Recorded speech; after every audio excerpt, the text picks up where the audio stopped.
कभी सोचा है कि जब अंतरिक्ष से हमारी पृथ्वी को देखा जाता है तो सबसे ज्यादा क्या नजर आता है? जमीन नहीं, बल्कि पानी का एक बहुत बड़ा नीला विस्तार। तो चलिए आज इसी नीले ग्रह के दिल में उतरते हैं और इसके दो सबसे बड़े हिस्सों यानी महासागरों और महाद्वीपों को समझते हैं। करीब 150 साल पहले जूल्स वर्न ने ये शब्द लिखे थे। सोचिए, आज हमारे पास सैटेलाइट्स हैं, सबमरीन्स हैं, फिर भी समंदर आज भी हमारे लिए एक रहस्य बना हुआ है, एक प्रेरणा का स्रोत। उनकी ये बात आज भी उतनी ही सच्ची लगती है ना? तो चलिए एक बहुत ही बुनियादी सवाल से शुरू करते हैं। हम सब अपनी धरती को नीला ग्रह या ब्लू प्लैनेट कहते हैं, पर क्या कभी रुके हैं ये सोचने के लिए कि आखिर ऐसा क्यों है? इसके पीछे का जो कारण है वो काफी दिलचस्प है।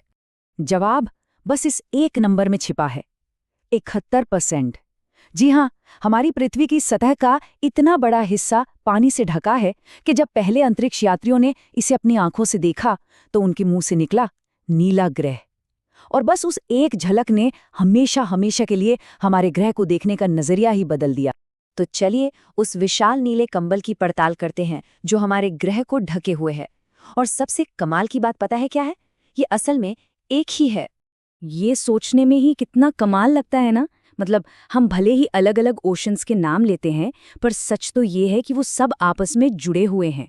एक बहुत बड़ा सिंगल ग्लोबल ओशन जिसका पानी लगातार एक से दूसरे में बहता रहता है। हमने अपनी आसानी के लिए इस एक विशाल महासागर को 5 नाम दिए हैं। सबसे बड़ा पैसिफिक यानी प्रशांत, फिर अटलांटिक, इंडियन, सदर्न और सबसे छोटा आर्कटिक। पर एक बात याद रखने वाली है, ये सब सिर्फ नक्शों पर खींची लकीरें हैं।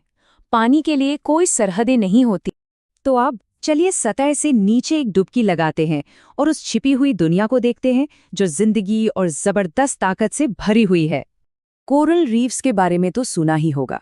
इन्हें अक्सर समंदर का रेन फॉरेस्ट कहते हैं और इसकी वजह भी बिल्कुल साफ है। ये धरती के सबसे विविध इकोसिस्टम में से एक हैं जो अनगिनत जीवों को घर, खाना और सुरक्षा देते हैं। ये समंदर के हलचल भरे शहर हैं।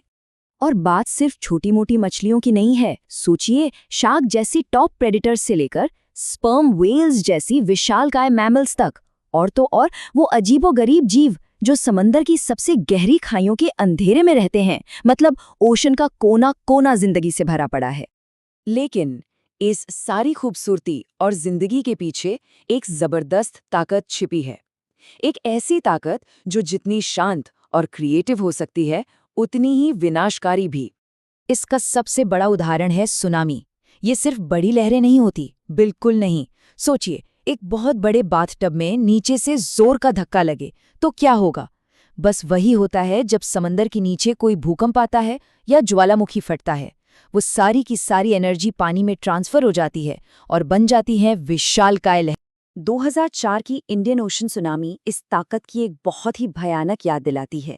इसने 14 देशों में तबाही मचाई और 2 लाख से भी ज्यादा जानें चली गईं।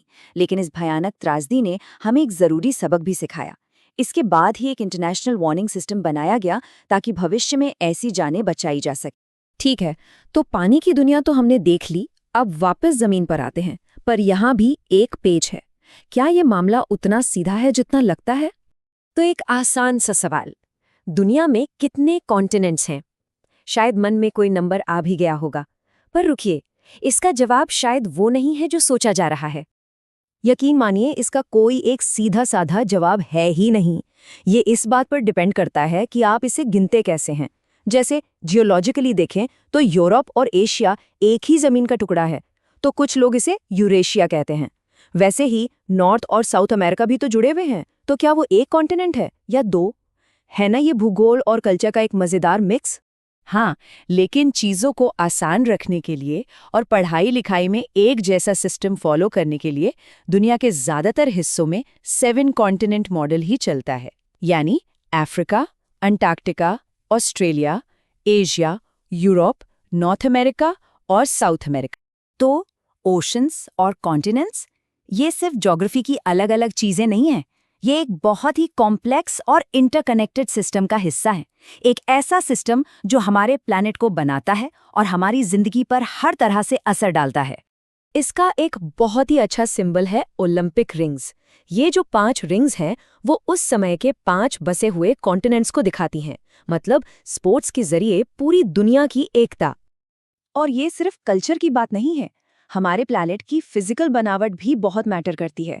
जैसा कि इन पोलर व्यूज में दिख रहा है, नॉर्दर्न हेमिस्फीयर में जमीन ज्यादा है और सदर्न में पानी, और यही बैलेंस हमारी क्लाइमेट, ओशन करंट्स और यहाँ तक कि हमारी हिस्ट्री को भी कंट्रोल करता है।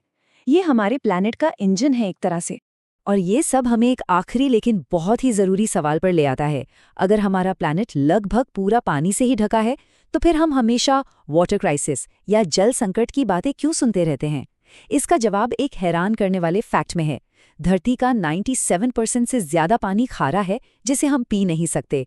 और यही बात हमें याद दिलाती है कि हमारा ये नीला ग्रह असल में कितना कीमती और नाजुक है, और इसकी हिफाजत करना हम सबकी जिम्मेदारी है।